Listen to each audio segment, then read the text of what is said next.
Remue ménage.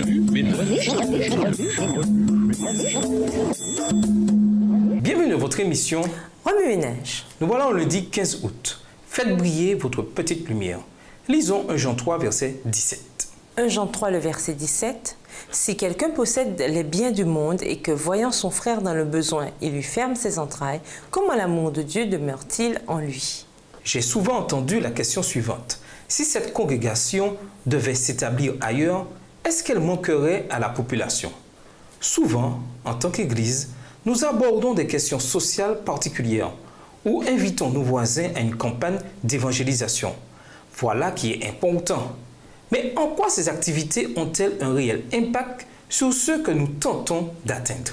Beaucoup parmi nous aspirent à la sympathie et à la compassion manifestée par le Christ. Cependant, combien nous communions peu avec le Christ dans sa compassion pour les âmes dépravées, coupables, souffrantes, mortes dans leurs offenses et dans leurs péchés, alors que ce devrait être le lien le plus solide entre lui et nous.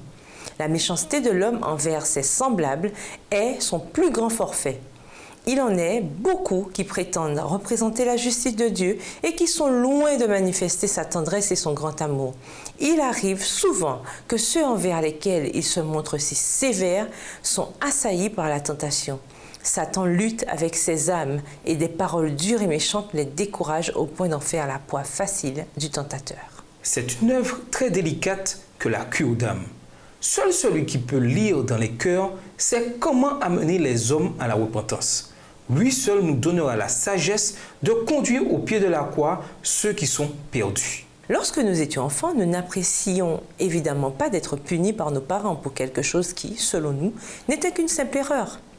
Nous préférions plutôt qu'on nous montre avec amour que nous avions tort. De même, notre Père Céleste nous répond lorsque nous ne sommes pas à la hauteur. Nous nous disons chrétiens et pourtant il nous arrive parfois de ne pas nous conformer à la volonté de Dieu.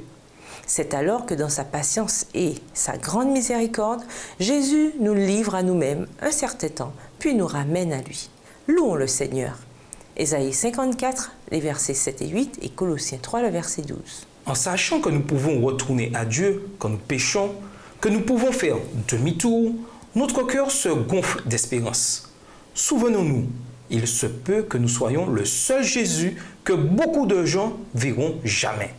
Par conséquent, faisons luire notre petite lumière dans notre coin du monde, consolons les autres et venons en aide aux moins favorisés. Remue ménage. Est-il préférable de s'occuper d'abord des besoins physiques d'une personne plutôt que de ses besoins spirituels? Justifiez votre réponse.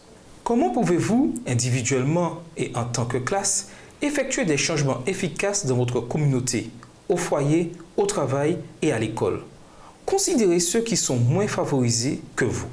Trouvez des moyens par lesquels votre église locale peut mieux manifester la compassion de Jésus à son entourage immédiat.